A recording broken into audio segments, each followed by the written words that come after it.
இந்த வீடியோவில் உள்ள குறிப்பு பலருக்கு பிடிக்காது என்று இருக்கலாம். ஆனால் இது நிலை உண்மை. இந்தியாவில் மீடியா இதை அதிகமாக ரிப்போர்ட் செய்யவில்லை. இந்த கோவிட் காலத்தில் இந்தியா முழுவதும் பேசப்பட்ட ஒரு நிகழ்வு, அதுதான் இந்தியாவின் மக்கள் தொகை. அதுதான் இவ்வளவு கோவிட் நோயாளிகள் உருவாவதற்கும் மரணங்கள் ஏற்படுவதற்கும் அது பரவுவதற்கும் காரணம்.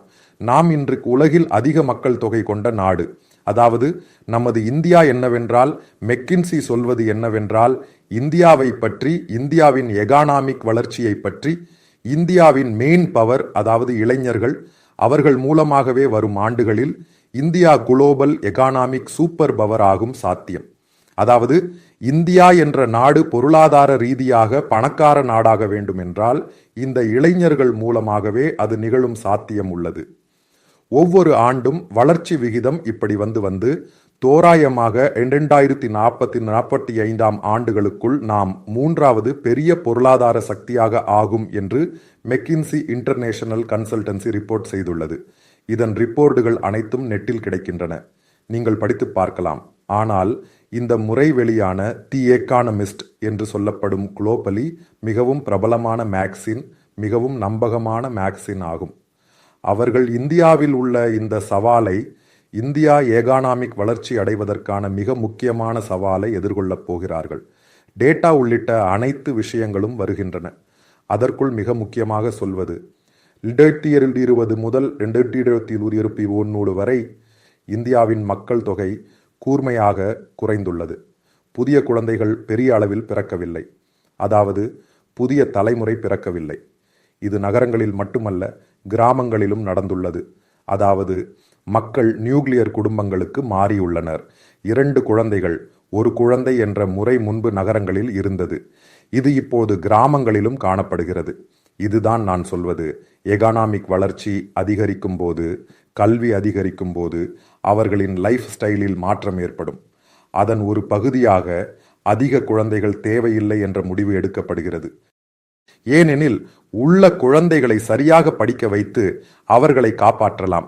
அதன் பேரில் பழைய முறையில் இருந்து குழந்தைகள் இந்த புதிய முறையில் 1 குழந்தை அல்லது 2 குழந்தைகள் என்று மாறியுள்ளனர். இது முன்பு இந்திய நகரங்களில் இருந்தது. இப்போது இந்திய கிராமங்களிலும் பரவலாக நடக்கிறது. இதில் மிக முக்கியமான காரணி, இந்தியாவில் வயதானவர்களின் எண்ணிக்கை கூர்மையாக அதிகரித்துள்ளது. அதாவது 60 வயதுக்கு மேற்பட்டவர்களின் எண்ணிக்கை கூர்மையாக அதிகரித்துள்ளது. அதன் கணக்கை பார்க்கும்போது அது ஒரு பயங்கரமான நிலைமை. தோராயமாக 15 கோடியில் அதிகமான 150 மில்லியன் பேர் 60 வயதுக்கு மேற்பட்டவர்கள். இப்போது இந்தியாவில் 60 வயதுக்கு மேற்பட்டவர்கள் அதிகரிக்கும் போது, வயதானவர்கள் என்ற நிகழ்வு ஏற்படும் போது இப்போதைய கணக்கு, அது அடிப்படையில் அது அரசாங்கத்திற்கு பெரிய பொறுப்பு.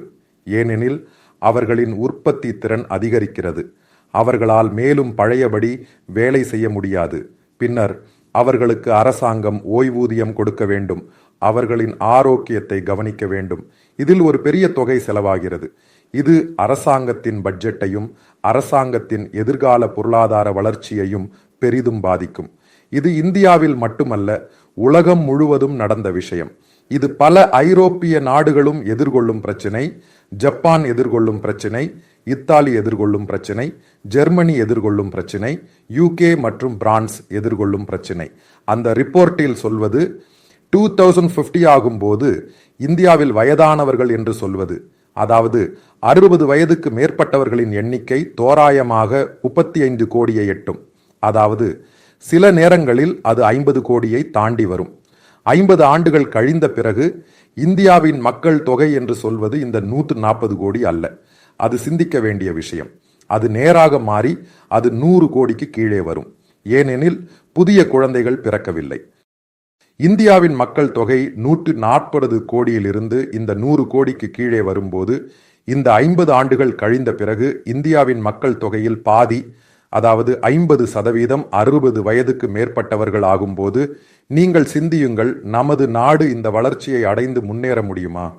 அதனால் இந்த எகானமிஸ்டில் உள்ள இந்த ரிப்போர்ட்டை நீங்கள் படிக்க வேண்டும். தீவிரமாக இந்த விஷயத்தை அறிய வேண்டியவர்கள் படிக்க வேண்டும். ஏனெனில் அவர்கள் மிகவும் விரிவான ரிப்போர்ட்டை செய்துள்ளனர்.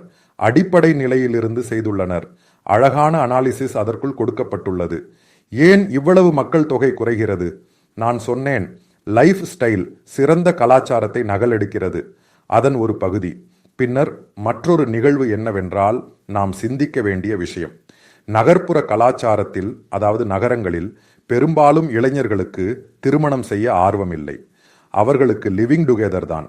பெரும்பாலும் பெண்களுக்கும் இளைஞர்களுக்கும் குழந்தைகள் திருமணம் செய்தால் குழந்தைகள் மிகவும் தாமதமாகவே பிறக்கின்றனர். இதன் பேரில் பின்னர் அவர்களுக்கு குழந்தைகள் இல்லாமல் போகிறார்கள். அதேபோல் மிக முக்கியமான மற்றொரு புள்ளி இன்ஃபர்டிலிட்டி. குழந்தைகள் பிறக்காத நோய் பிறக்கவில்லை. அதன் நோய் வந்தியக்கரணம். அதாவது தோராயமாக 40 லட்சம் பேர். இப்போதைய கணக்கின்படி இந்தியாவில் இளைஞர்களிடையே இது ஒரு பெரிய எண்ணிக்கை. ஏனெனில் அது முழு டேட்டா வைத்தே அவர்கள் சொல்கிறார்கள். இந்த IVF கிளினிக்கில் செல்லும் டேட்டா எடுத்து சொல்கிறார்கள். தோராயமாக 40 லட்சம் பேர் இந்தியாவில் உள்ள இளைஞர்களுக்கு குழந்தைகள் பிறக்கவில்லை. பின்னர் திருமணம் செய்யாமல் இருப்பதற்கு அவர்களுக்கு ஆர்வம் இல்லை. லிவிங் டூ காரணம், மேற்கத்திய கலாச்சாரத்தை நகலெடுக்கிறார்கள், தாமதமாக திருமணம் செய்கிறார்கள். பின்னர் அவர்களுக்கு குழந்தைகள் தேவையில்லை என்ற ஒரு முறைக்கு வருகிறார்கள். அதனால் என்ன, நகர்ப்புற வகுப்புகளில், நகர்ப்புற வாழ்க்கையில், அதாவது நகரங்களில் உள்ள வாழ்க்கையில் குழந்தைகளின் எண்ணிக்கை, இளைஞர்களின் எண்ணிக்கை குறைகிறது. கூர்மையாக இது ஒரு தீவிரமான பிரச்சனை. பின்னர் மற்றொரு நிகழ்வு என்னவென்றால், நகர்ப்புறங்களில் உள்ள குழந்தைகள் கூட வெளிநாடுகளுக்கு சென்று திரும்பி வரவில்லை. படிக்கச் செல்பவர்கள் திரும்பி வரவில்லை. வேலைக்கு செல்பவர்கள் திரும்பி வரவில்லை. இதை நாம் மிகவும் எளிமையாக பார்க்கக்கூடாது.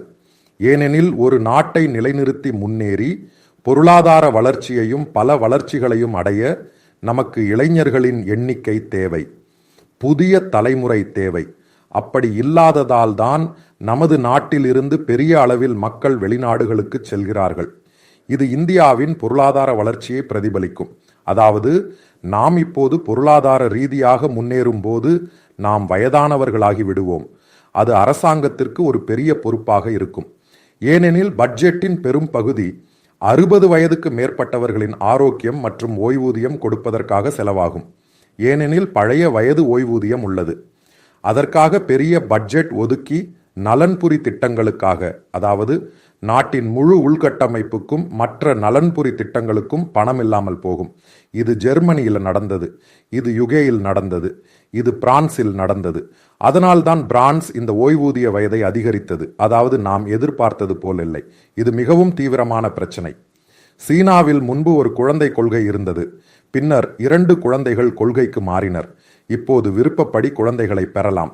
அதற்காக அரசாங்கம் சிறப்பு திட்டங்களை வழங்கத் தொடங்கியது. ஏனெனில் அங்கு வயதானவர்களின் எண்ணிக்கை அதிகரித்தது. அங்கு இளைஞர்கள் கிடைக்காமல் போனார்கள். மற்றொரு நிகழ்வு கிராமங்களில் நடப்பது அதன் ஒரு பகுதியாகும். இந்த மோடி அரசாங்கம் கிராமப்புறங்களில் சாலைகள் மற்றும் உள்கட்டமைப்பை மேம்படுத்துகிறது. அங்கு உள்ள இளைஞர்கள் அனைவரும் நகரங்களுக்கு வேலைக்காக வருகிறார்கள். நகரங்களுக்கு வந்த பிறகு இந்த கிராமங்களில் வேலை செய்ய இளைஞர்கள் கிடைக்காமல் போகிறார்கள். நான் இந்த ஒவ்வொன்றையும் பரஸ்பரம் பார்க்கிறேன். அந்த ரிப்போர்ட்டில் துல்லியமாக சொல்லப்பட்டுள்ளது. இதை நாம் சமநிலைப்படுத்தினால் போதும். ஏனெனில் புதிய குழந்தைகள் பிறக்க வேண்டும். அதாவது புதிய தலைமுறை பிறக்க வேண்டும். இளைஞர்கள் இருக்க வேண்டும். அவர்கள்தான் நாட்டின் தூண்கள் என்று சொல்கிறார்கள். அவர்களின் எண்ணிக்கையில் கூர்மையான குறைவு.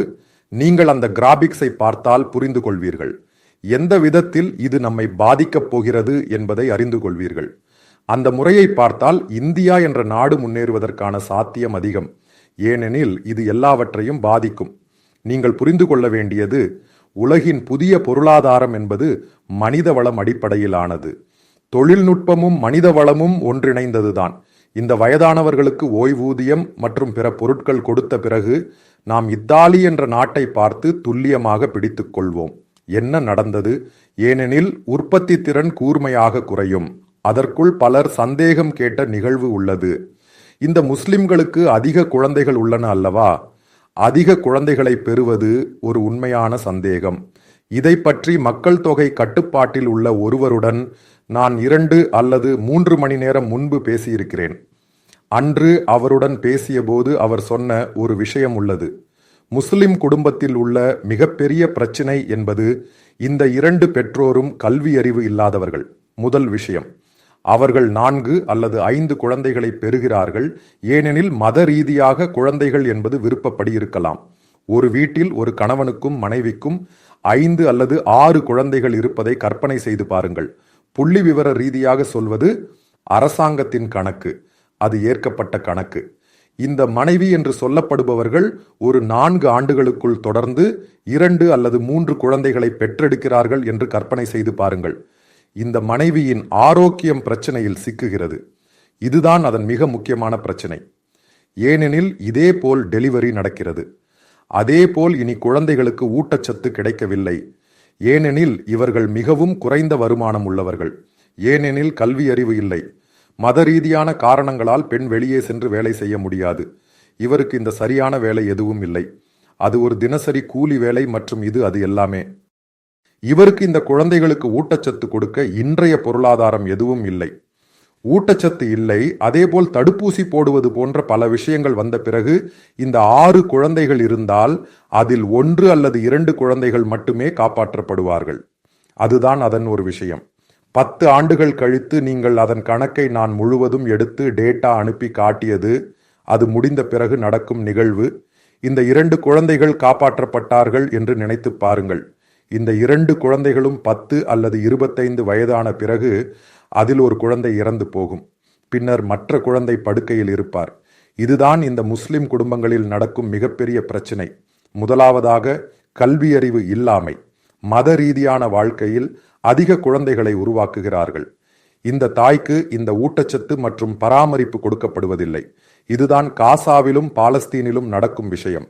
ஏனெனில் இவர்கள் மத ரீதியாக வாழ்பவர்கள். அதனால் மக்கள் தொகை அவர்களிடம் கூர்மையாக குறைகிறது. சிறிது நேரத்தில் சில விஷயங்கள் காட்டப்படும். பின்னர் இவற்றுக்கு ஊட்டச்சத்து கொடுக்கவும், தடுப்பூசி போடவும், அதை செய்யவும், இதை செய்யவும் இவற்றுக்கு பணம் தேவைப்படும். அதன் பேரில் இந்த நியூக்ளியர் குடும்பம். 2 குழந்தைகள், 1 குழந்தை போதும். அவர்களுக்கு சரியான ஊட்டச்சத்து கொடுத்து படிக்க வைக்க வேண்டும். அடுத்த தலைமுறைக்காக என் கருத்தில் அதுதான் அதிக வெற்றி பெற்றது. அதற்குள்ள நான் இந்த புள்ளிகளை பார்க்க வேண்டும்.